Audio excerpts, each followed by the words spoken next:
Bangka dada, komba jumping.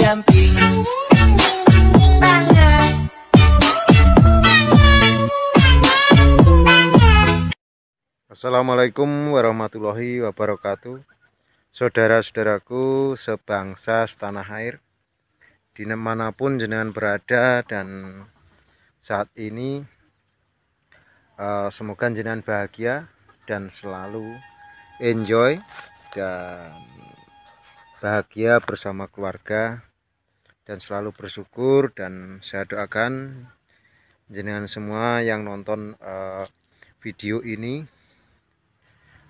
jauh dari penyakit, terutama penyakit corona, pandemi corona yang sekarang ini sangat meresahkan ruang gerak kita sebagai masyarakat, dan ruang gerak kita sebagai aktivitas dibatasi dan aktivitas terbatas karena banyak kebijakan untuk kebaikan bersama. Di antaranya adalah protokol kesehatan. Dulur-dulur sebangsa setanah air, saya kali ini cuma sekedar mengingatkan dan mengajak jenengan semua agar jenengan semua selalu merawat porangnya dengan baik. Dan mulai sekarang sudah banyak menemukan problem-problem baru, kisah-kisah baru di dalam budidaya porang. Jadi kisah baru atau problem-problem baru ini harus dihadapi dan juga harus diambil pelajarannya. Karena apa? Untuk khususnya budidaya mulai tumbuh kemarin rata-rata se-Indonesia hampir sama, yaitu bulan 11 lah, 11, 12, katakanlah bulan 11, 12, bulan 1. Sudah hampir 3 bulan jenengan dalam usaha porang, terutama yang masih pemula. Dan kalau dengan persiapan lahan sekitar hampir 4 bulan lah jenengan babat, pembersihan, dan juga pembuatan media yang akan ditanami. Otomatis dari situ jenengan sudah mengeluarkan biaya yang cukup lumayan, atau mengeluarkan dana-dana yang selama ini mungkin dana itu dana tidur, atau mungkin selama ini dana itu dana tidak terpakai, akhirnya jenengan gunakan untuk porang. Dan harapan kita semua pasti dana itu akan kembali nanti ketika panen seperti itu. Dan juga yang kebetulan tidak ada dana, otomatis jenengan menggunakan jasa ataupun menggunakan dana bank.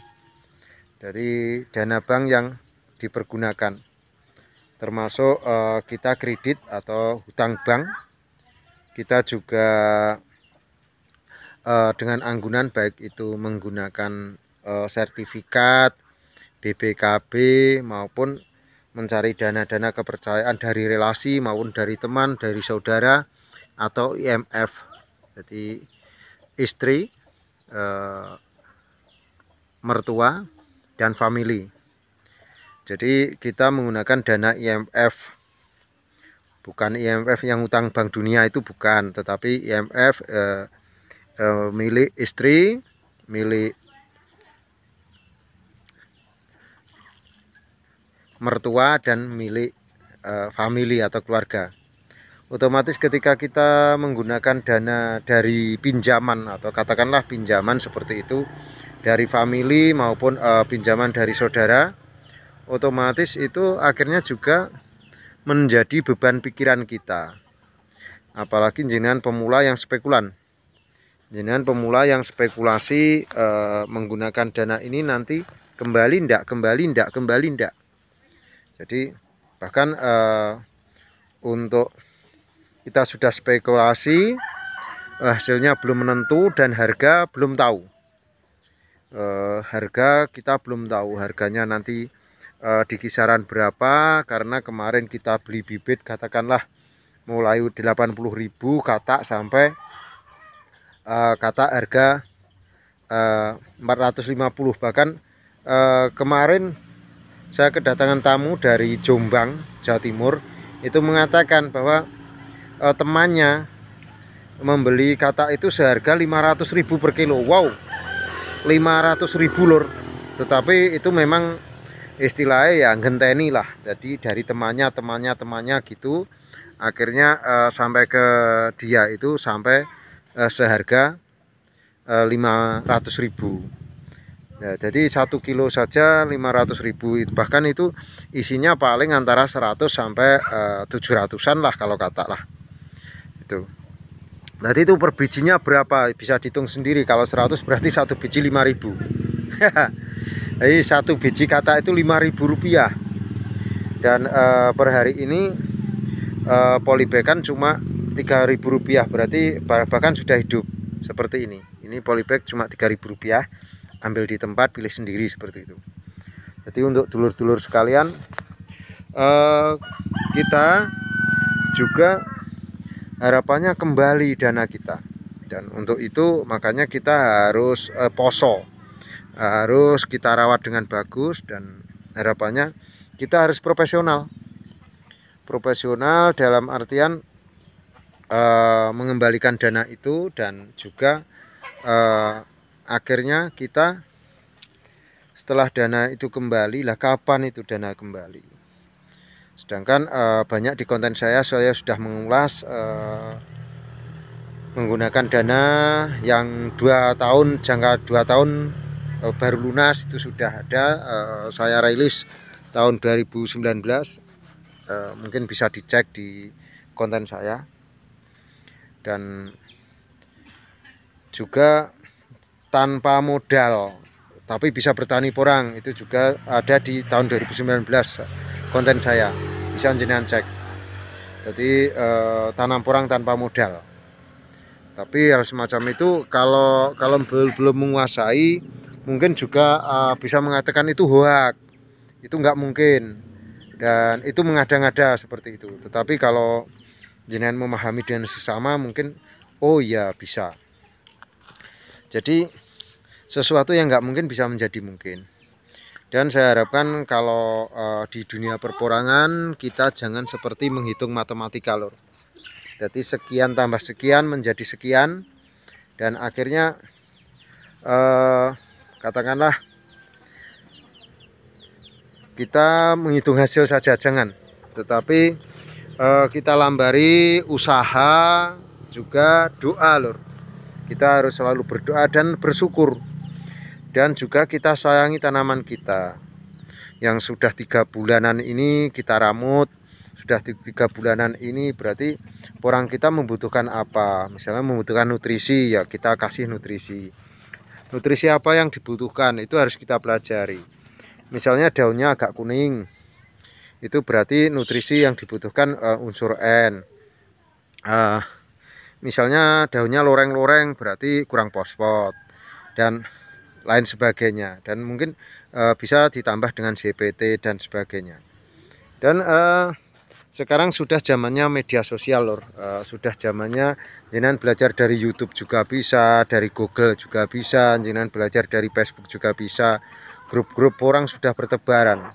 Beda zaman saya dulu tanam itu nggak ada tempat belajar karena HP saja belum ada gitu loh. Kalau sekarang sudah sangat luas untuk belajar itu. Makanya saya sarankan kalau sore hari silahkan buka-buka Google, buka-buka YouTube, browsing atau download yang penting-penting. Jadi pupuk yang murah itu apa, terus menggunakan bumbu-bumbu dapur, alat-alat dapur itu digunakan untuk pupuk juga bisa.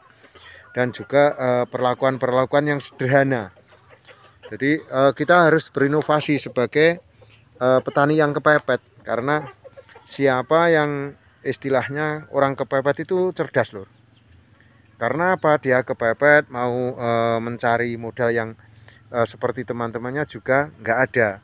Makanya kita akhirnya juga akan semangat, dan kita juga akan selalu menggunakan dana yang minim itu untuk keberhasilan kita bersama.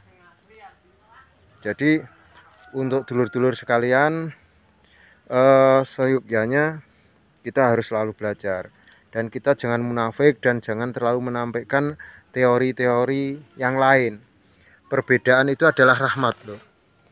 Jadi perbedaan pola pikir, perbedaan penemuan, perbedaan eksperimen itu adalah rahmat. Maka dari itu kita perlu juga menggali ulang. Jadi sekiranya yang perlu kita lakukan, perlu kita laksanakan di sini itu yang mana gitu loh.